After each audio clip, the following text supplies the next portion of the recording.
Assalamualaikum warahmatullahi wabarakatuh. Baiklah untuk teman-teman semuanya ya, tanpa terkecuali ya, baik itu anak-anak maupun sudah dewasa ya. Di sini sedikit akan saya sampaikan cerita ya, cerita masa lalu yang mana bisa jadikan pelajaran buat kita ya, bahwasanya apa yang menimpa kita ini bisa dijadikan suatu pelajaran, sehingga orang mengatakan pengalaman adalah guru yang terbaik.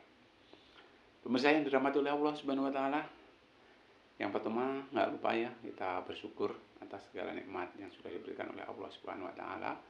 Tentunya bersyukur kepada Allah Subhanahu wa taala atas segala nikmat yang sudah diberikan kepada kita semua, sehingga kita masih dipertemukan lagi ya di channel kami, yaitu Cermin Anak Soleh. Tak lupa sholawat dan salam semoga tetap tercurah kepada Nabi besar kita Muhammad SAW, yang senantiasa kita nantikan syafaat ataupun pertolongannya kelak di yaumil qiyamah. Amin ya rabbal alamin. Kisah ini sebenarnya sudah lama ya, waktu saya kecil ya, kelas 3 SD ya, kelas 3 SD. Waktu itu saya kerjaan sehari-hari mengembala sapi ya, ataupun mencari rumput ya. Nah, waktu itu kita bertiga ya, karena sapi saya itu bisa dinaiki ya, seperti halnya kerbau ataupun kuda ya. Kalau kuda memang untuk dinaiki ya, biasanya kuda seperti itu bisa dinaiki. Kalau kerbau memang sering sekali ya, mengembala kerbau sambil menaiki kerbau itu sering sekali. Ini yang jarang, ini sapi. Nah, saya punya seekor sapi waktu itu, dan sapi tersebut alhamdulillah ya bisa dinaiki. Setiap saya mengembala, mau berangkat naik sapi, pulang pun juga naik sapi. Nah, inilah cerita ya, cerita tentang menggembala sapi. Nah, waktu itu masih ingat betul ya, kita mengembala sapi gak jauh dari rumah, di sekitar 200 meter dari rumah ya. Ke belakang waktu itu belum ada istilahnya sawah, masih peladangan. Jadi ketika kita mengembala sapi, berkisar jam-jam 3 sore ataupun jam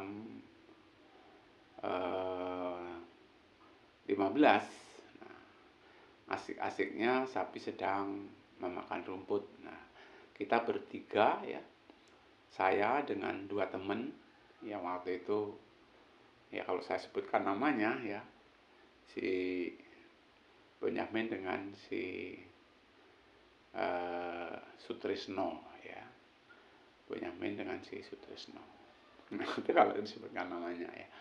Waktu itu kita asik lagi menaiki sapi ya, sapinya makan rumput, kita naik di atasnya. Asik sekali, memang asik sekali. Nah, karena saking asiknya, ada salah satu temen ya, nggak saya sebutkan namanya, iri ya terhadap kita yang sedang naik sapi tersebut. Kita bertiga naik sapi ya, sementara teman saya itu iri ya, bahagia banget karena naik sapi bertiga ya, sambil nyanyi-nyanyi lah begitu. Nah, sambil nyanyi-nyanyi. Nah, 1 menit, 2 menit, 3 menit ya, akhirnya bermenit-menit kita naiki sapi ya. Tanpa disadari ternyata teman saya itu ya agak nakal sedikit ya. Sapinya itu ya, itu pantatnya ya, ataupun duburnya, nah itu disogok disogok pakai kayu. Nah, pakai kayu ya, digebuk lah makanya, digebuk pakai kayu ya, bagian duburnya itu ya, sekitar dubur itu ya, dipukul pakai kayu ya. Apa yang terjadi?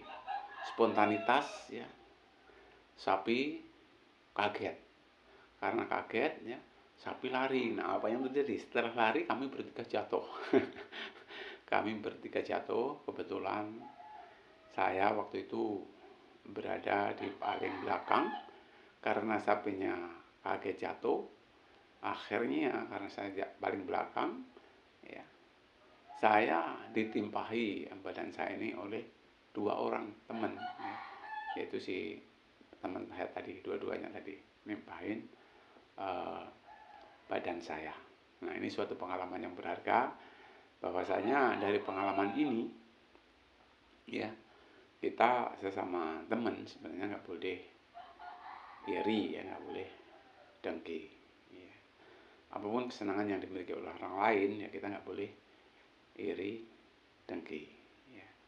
Jangan usik ya kebahagiaan orang lain. Biarkan orang lain bahagia. Ya. Jadi kalau bisa berikan kebahagiaan kepada orang lain. Jangan justru kita mempunyai sifat iri, dengki, ataupun husnudzon, suudzon ya, bukan husnudzon, suudzon kepada orang lain. Kita hendaknya tetap prasangka baik, ya, husnudzon kepada orang lain. Jadi ini bisa jadikan pelajaran buat teman-teman semua, ya. Jadi jangan justru iri, tetapi kita bagaimana caranya orang lain bisa senang kepada kita. Pemirsa yang dirahmati oleh Allah Subhanahu wa taala, ini adalah kisah masa kecil yang mana tentunya pelajaran kita semua, bahwasanya kalau kita iri pada orang lain itu mengakibatkan hati kita juga akan resah, mengakibatkan hati kita juga gelisah, ya. Tapi kalau kita selalu baik sangka, selalu berbuat baik kepada orang lain, insya Allah, ya, hati kita akan merasa bahagia. Bahkan ya, dari kisah ini bisa ditarik kesimpulan, bahagiakan orang lain kalau dirimu ingin peroleh suatu kebahagiaan. Dan tentunya kebahagiaan ini kebahagiaan yang bersifat positif, ya, positif. Jadi kelihatannya sepele ya, kami bertiga sedang menaiki lembu ataupun sapi, ya, lagi asik-asiknya, tidak tahu sama sekali ada teman kita yang iri sehingga sapinya dipukul, ya, pantatnya ataupun dipukul bagian tuburnya, ya, dari belakang. Apa yang terjadi? Akhirnya sapinya lari, ya, kami bertiga jatuh. Untunglah alhamdulillah, ya, untunglah alhamdulillah, ya, nggak sampai terjadi yang fatal, ya. Ya sempat malah ketawa luar biasa, tapi walaupun tertawa dosa, diimbangi dengan rasa perasaan sedih dan rasa haru, ya. Kenapa? Karena terjatuh tetapi justru tertawa, ya. Alhamdulillahnya, harunya, walaupun jatuh dari hewan, dari punggung lembu, alhamdulillah, ya. Semuanya nggak ada yang berakibat prinsip ataupun fatal, sehat semua. Nah, ini pengalaman yang berharga, ya. Sekali lagi bisa jadikan pelajaran buat kita semua.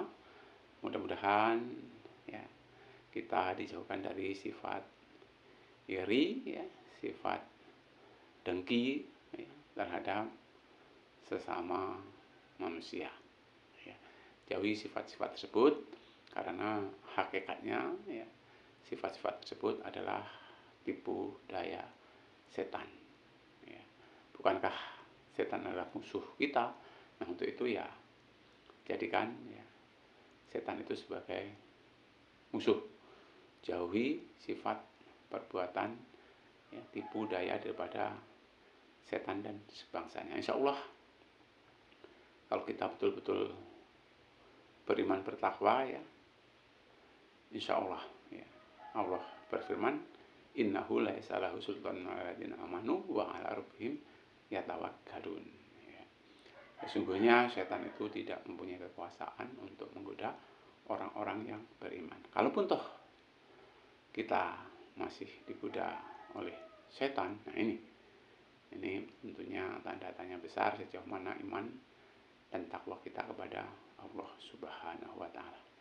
Tentunya kita mari berdoa, mudah-mudahan kita semua dijauhkan dari sifat-sifat ya, yang dibawa oleh jin, setan, iblis dan sebangsanya, sehingga kita mengikuti ya, kata hati kita ya, terjauh dari bisikan iblis, bisikan setan, tetapi bisikan malaikat yang harus kita ikuti. Itu saja, walaupun cerita ini masa lalu, masa kecil, mudah-mudahan bisa bermanfaat dan mudah-mudahan ya bisa terhibur ya. Percaya atau tidak percaya, ini adalah hak Anda. Yang jelas saya bercerita sesuai dengan kenyataan yang ada. Itu saja, lebih kurang saya minta maaf. Saya akhiri. Assalamualaikum warahmatullahi wabarakatuh. Salam